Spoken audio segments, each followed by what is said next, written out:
I was sipping coffee in the lawyer's office when the door opened, and there he was, the man who had thrown me away, my father. His smile was thin, rehearsed.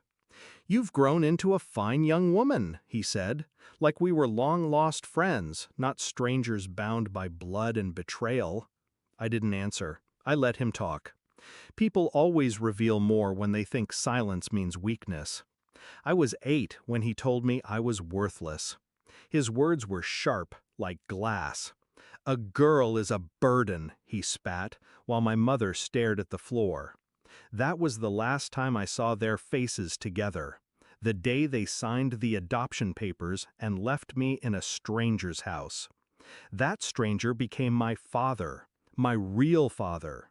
He taught me discipline, respect, patience. And when cancer took him, he left me his empire. Not because I was his blood, because I was his choice. My biological father didn't come to mourn. He came when the money made headlines. Suddenly, the daughter he abandoned had value. At first, he played the role well. The regretful parent, the man haunted by his mistake. He brought flowers to the grave.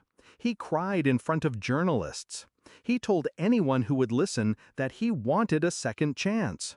But I knew better. It started small, whispers about my capability to handle the fortune. Doubts planted in boardrooms by anonymous sources.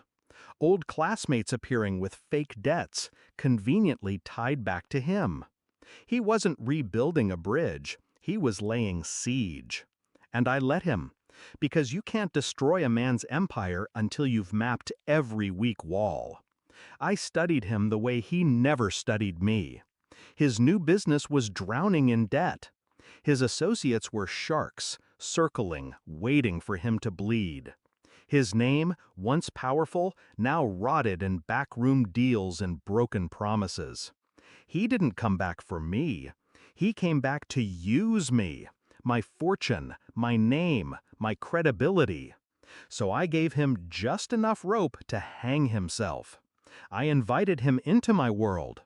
Dinner at my penthouse. A seat beside me at charity galas. The cameras loved it.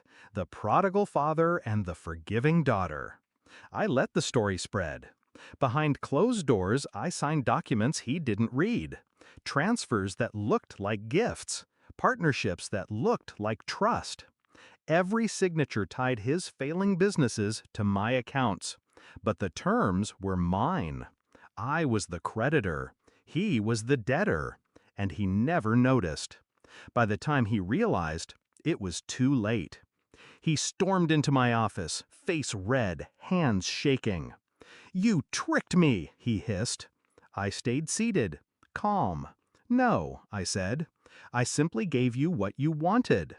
You wanted access to my fortune. You have it. But you forgot." I slid the contracts across the desk, each stamped and sealed. "Access and ownership aren't the same." His eyes scanned the pages. Confusion first, then disbelief, then horror. Every move he made under my name now belonged to me. Every asset he had was collateral. He wasn't my conqueror. He was my pawn. The final blow came swiftly. The press, the same reporters he'd courted, turned on him. Fraud, exploitation, embezzlement. Words splashed across headlines with his picture underneath. I didn't have to lift a finger. He buried himself. I just handed him the shovel. The last time I saw him, he wasn't in a suit. He wasn't smiling. He was slumped in a chair across from me, smaller than I remembered. "You ruined me," he whispered. I leaned forward. "No. You ruined me when I was 8 years old. I just returned the favor." He had nothing left to say.